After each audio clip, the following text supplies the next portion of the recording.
So the 5 love languages are an idea developed by Gary Chapman, who wrote a popular book on the subject. And he would say that there's 5 different love languages: physical touch, words of affirmation, acts of service, quality time, and gift giving.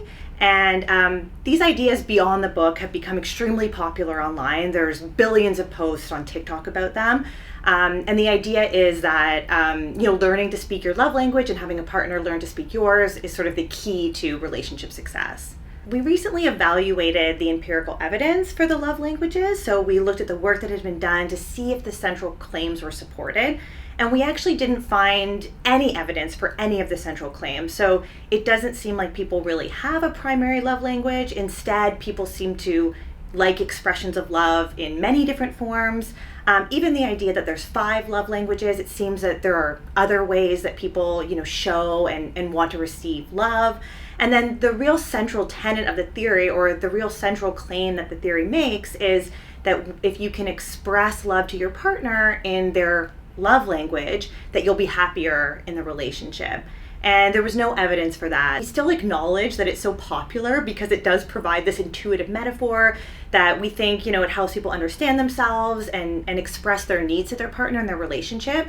But instead, we think that love is more akin to a nutritionally balanced diet, where all of these different expressions of love are going to be important, and they might change over time, and they might change depending on the context. Another idea that's out there in the popular culture is this idea of happy wife, happy life. And actually, this is something that's in our relationship literature as well. This idea that women are the barometers of relationships. So meaning that in mixed gender relationships, women's satisfaction should be more important for the future of the relationship than men's satisfaction.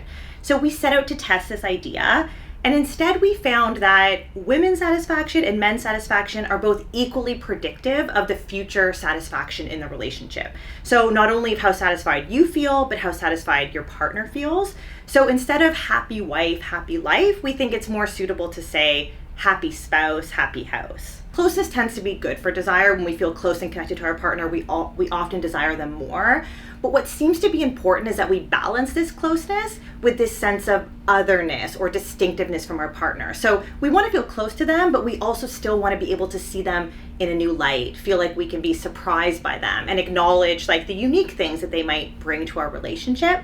And one way that couples can do this is by having novel and exciting experiences together. So when you're thinking about planning your next date night, or maybe you're thinking about your Valentine's Day plans, you could think about doing something that might be a little bit new and a little bit exciting for both of you. And what we've found in our work is that this promotes both closeness, so you feel connected to your partner, but it also allows opportunities to see your partner in this new light and acknowledge the unique things that you bring to the relationship. And that seems to be a good recipe for promoting sexual desire.